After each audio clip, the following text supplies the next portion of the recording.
Hello, and welcome back to this episode of Best in the Biz, the pod talking business at CNA. I'm your host, Ian McDonald, and today I'm at the Enlo 2024 conference in St. John's, Newfoundland and Labrador. And I'm joined by Ashley Noseworthy, President and CEO of Edgewise Environmental. Thank you, Ashley, for being here. Thank you for having me. Yeah. Great to be here. Yeah, really appreciate it. So tell us a little bit about yourself and your business. My name is Ashley, originally from Newfoundland. Grew up, born and raised. I launched Edgewise in 2018, and we are a marine environmental consulting firm. So I knew from a young age that I wanted to be a marine biologist, and it never wavered. And so I did degrees in marine biology, and I quickly realized there was a void in the market initially for training. So I launched Edgewise on the preface of developing formalized training for marine mammal observers, seabird observers, and PAM operators, so acoustic monitors. And the company has grown. So we just celebrated our 6th anniversary. And there's three streams to the business. So we have our training stream, our consulting stream, and we do research and development. Very cool. Yeah. And it seems like this industry is taking off and growing very quickly in the past couple of years, especially. It definitely is. There's an environmental lens on every project, terrestrial, marine, otherwise.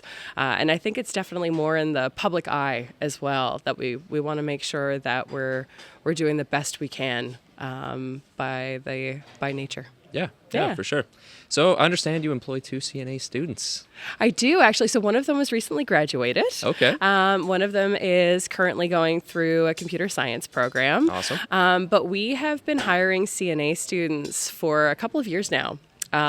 Through the marketing program, computer science program, and they have been wonderful. Awesome. And so actually one of those recent graduates is now our social media and marketing coordinator. Hey, that's fantastic. Yeah. It's nice to hear, and a nice little connection to CNA. It is. Yes. Yeah, that's awesome.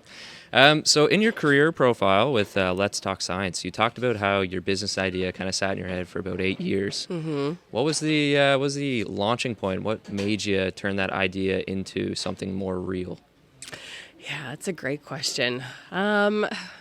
Essentially, it was seeing a void in the market, and for the audience, when I graduated from my undergrad degree, I became aware of a position called a marine mammal observer. Okay. And these people are required on any project that's going to put noise in the water for the protection of marine mammals.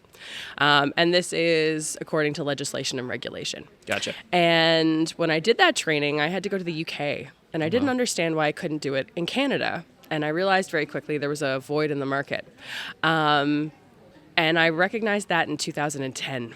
Okay. But I wasn't at a position where I perhaps thought I could launch a business. I didn't think perhaps I had enough background in it. I needed to understand the landscape a little bit more. And so it's an idea that just sat with me for a long period of time. But everything I did from that point onwards was really for the launch of a business, because it was just a problem I wanted to fix. And I think that's what it comes down to, is it niggles at you a little bit, where it's this problem that you just want to fix. But to make that leap from full-time permanent employment to being responsible for your own can be a tough one. Definitely. But you just get to that point where it's taking over all of your thought process. And I think you just innately know when to make that jump. Yeah. Fair enough. Yeah. And I feel like a lot of entrepreneurs are in the same boat when they're getting started. And there's always that little turning point where it's, now's the time. Let's go. Where you've prepped and you've done the background, and you've written out the documents, and you've made the plan, and now it's just time to go. Yeah, exactly. Yep. So keeping it on a high note here, a lot of the time when we talk to entrepreneurs, we talk about a moment where you look back, maybe a most successful moment, or a time you look back and say, or it just brings a smile to your face.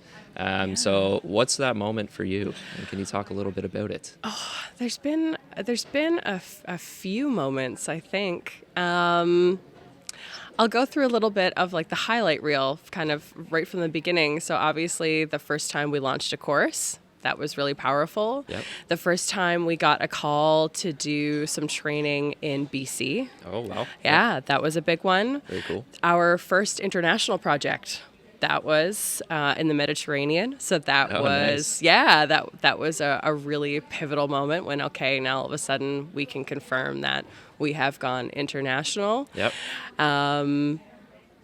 And yeah, now recently, can't talk about it too much, but we have 2 really big research and development projects coming out. And I would say that is a pretty big deal. And we'll be able to talk about that more in the coming months. Hey, very exciting. Yeah. Something on the forefront. Yeah, exactly. Hey, Yeah. awesome. So bringing it back to the Enlo conference here, you ran a session yesterday. Yes. So how did that go? It was really great. And it was on leadership and balance. And I think it's something that we all struggle with, is just balance in our daily lives of, Yep. there's this perpetual, perhaps, notion that, we have to try and do it all. I would like to say to the audience, that's not possible, and that's okay. It's okay that you can't do it all. Yep. It took me a long time to settle with that in and of myself. But yeah, received really great feedback. And honestly, it was a workshop that I wanted to deliver from just a very organic, real place where it wasn't in my background, my formal, scientific background, but a lot of learned experience. I've been in leadership roles predominantly throughout my career, always leading teams of people, and then of course launching a business and being the kind of ultimate leader in that. Of course. And you learn a lot about leadership, but you learn a lot about yourself and what you require to be the best leader that you can be. Yeah. Yeah. That's awesome. It seems like it was a very well-received session. I hope so. Yeah, Yeah, I think yeah. so. We've gotten some really great feedback. Yeah. So, yeah. So I've heard a couple of people talking about it too. So Good. It seems like it was very well-received. Excellent. So what are you looking forward to today? Ooh, that's a great question. So looking forward to the sessions and the luncheon, the luncheon talk. Yep. Really looking forward to that. And I just love Enlo events because it's just such a powerful group of people that comes together. It is. I always feel when I go to conferences, sometimes you're learning so much, you can feel really overwhelmed by the amount of information. But coming to Enlo events, I leave feeling so refreshed because everybody's so positive, and it's just a great chance to connect with people you haven't seen in a while.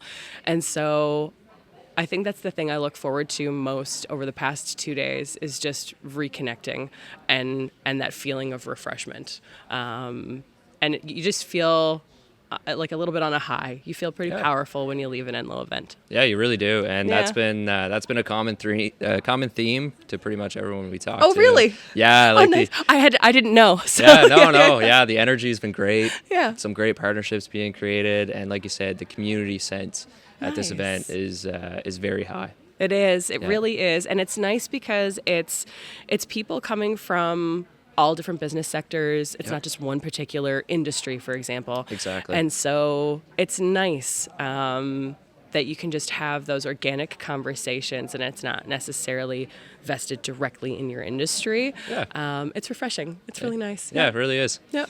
So bringing it back to your business a little bit, the field of environmental services and sciences is definitely evolving quickly. Mm-hmm. How are you keeping up with that change in pace?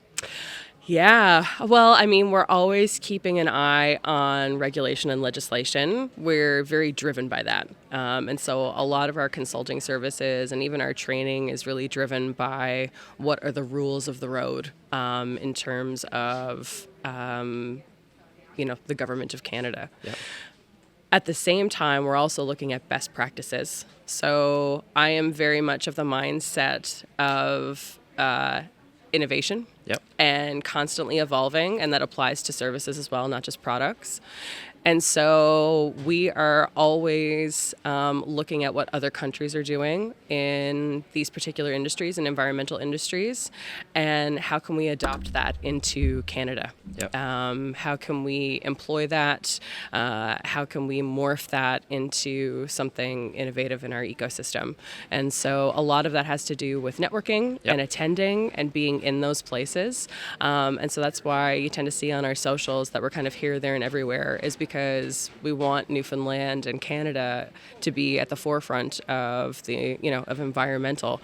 And it's important to understand and collaborate with what the rest of the world is doing. For sure, for sure. And like you said, there's sometimes Newfoundland is ahead, and then other times other parts of the world are ahead, so everyone can learn from each other. Absolutely. You can't be ahead in everything. Exactly. And you have to be able to learn from other people. There's always something to learn. And that's perhaps the part of entrepreneurship and the environmental industry that I love the most, is that we are constantly learning. Yeah. That's a great little segment there. And also a good little segue into the next question. So a bit of advice for an aspiring entrepreneur. So much advice. Honestly, listen to your intuition. Yep. If you have a want to start a business and it's sat with you for a little while, pursue it. You don't have to have a formalized background. My background is science. I had to teach myself the business. And so, that didn't necessarily require me to go back and do a business degree. So get out of the mindset that you have to have a credential in everything to be good at it. Yep. You can learn as you go. If you are solving a problem, you probably know the solution and the problem the best. Very true. And so launch on that, and then build a network around you of support. Typically when entrepreneurs launch, it's probably solo just to start out with, or you might have a team of people, some co-founders, but really build that solid network around you that you can rely on for anything from feedback, or when you have a hard moment, or to celebrate the wins with, because that's really pivotal in maintaining kind of a healthy mindset as you pursue it.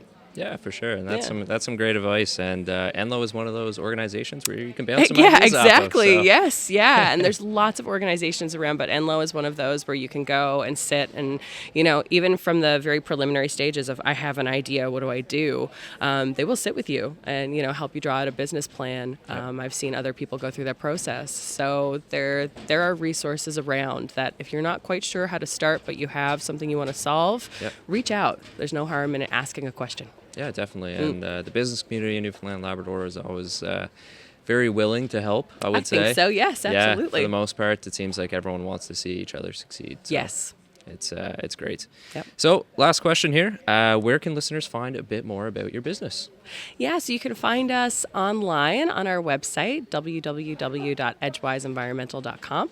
We are on LinkedIn, we're on Instagram, we're on Facebook, and that's all of our social media platforms. So we regularly post throughout the week. We're constantly updating, and it's a great spot to find if we're advertising for careers or what our next training opportunities are, and just the general news about what's happening with us. Perfect. Yeah. Well, that's a wrap. So thanks again for coming on. Really appreciate it. And always a pleasure chatting. Thank you so much for having me. Thank you so much. Thanks.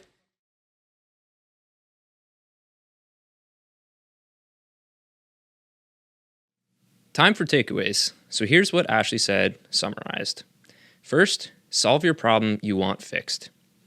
If you're dealing with a business challenge, or if there's a product you really wish existed, chances are you're not alone. You know the problem and you probably know the solution, so follow your intuition.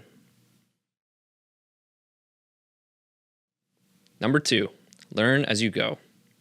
You don't need a formalized credit in everything. Trust what you do know, build on the skills you have, and be willing to learn on the job. Pay attention to what others are doing, both in your industry and outside it. Once you figure out what's working elsewhere, consider how you can adapt those strategies to your business. It's important to understand and collaborate with the rest of the world, to stay in the know, network with others, and attend conferences and events. And number 3, find balance. It's not possible to do it all. Let me say that again. It's not possible to do it all. And that's okay. Remember to celebrate your success and find the positives. Also, remember to take care of yourself. Ask yourself, what do I need to do to be the best leader I can be? Keep your goals realistic, share the work where possible, and don't be afraid to ask for help. There are lots of supports available, including CNA's Entrepreneurship Hub and also Enlow.